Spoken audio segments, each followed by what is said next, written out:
Bonjour à tous, nous allons résoudre l'exercice numéro 216. Alors voici l'énoncé, donc on doit déterminer l'axe et l'angle orienté de la matrice de rotation suivante, donc la matrice A.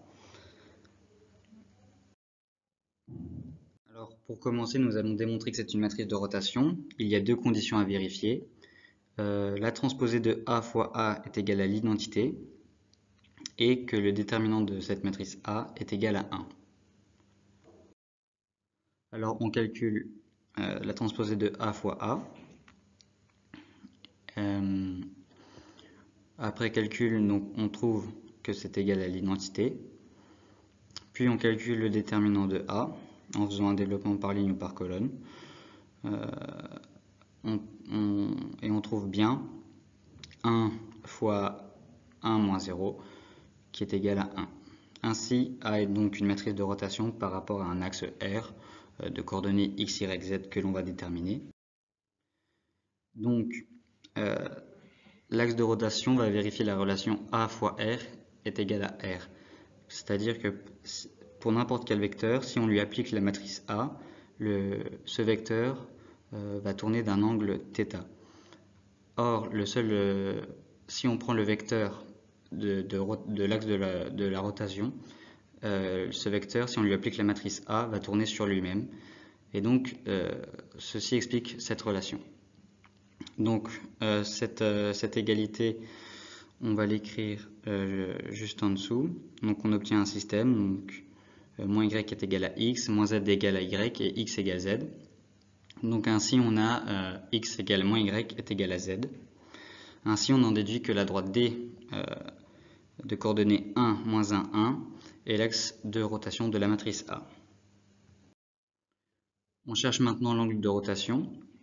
On va utiliser une première propriété mathématique qui dit que toute matrice de rotation est semblable à la matrice R, donc qui s'écrit comme ceci.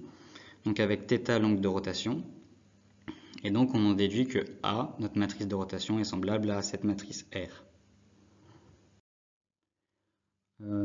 Ensuite, nous allons utiliser une deuxième propriété mathématique qui dit que la trace, c'est-à-dire la somme des coefficients diagonaux d'une matrice, est invariante par similitude, c'est-à-dire que deux matrices semblables ont des traces égales. Par exemple, la trace de A, qui a que des coefficients diagonaux égales à 0, donc la matrice A est une trace nulle, et la trace de R est égale à 1 plus 2 fois le cosinus θ.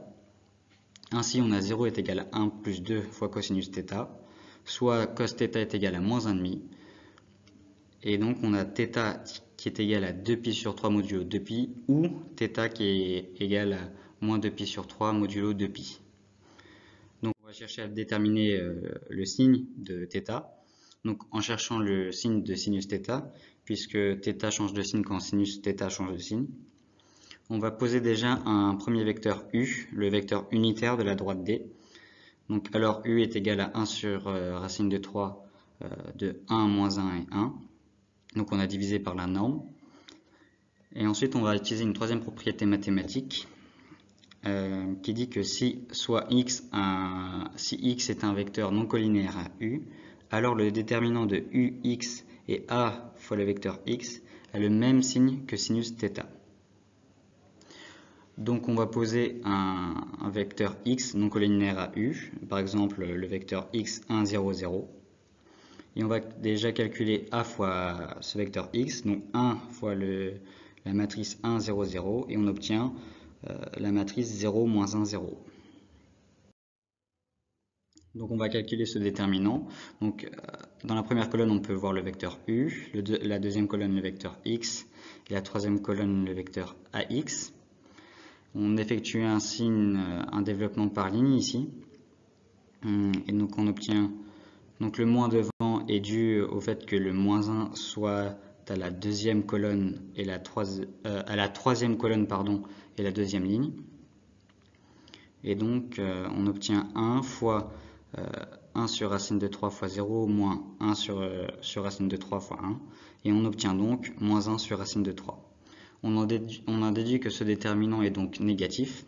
Donc d'après la propriété, le sinus θ est négatif.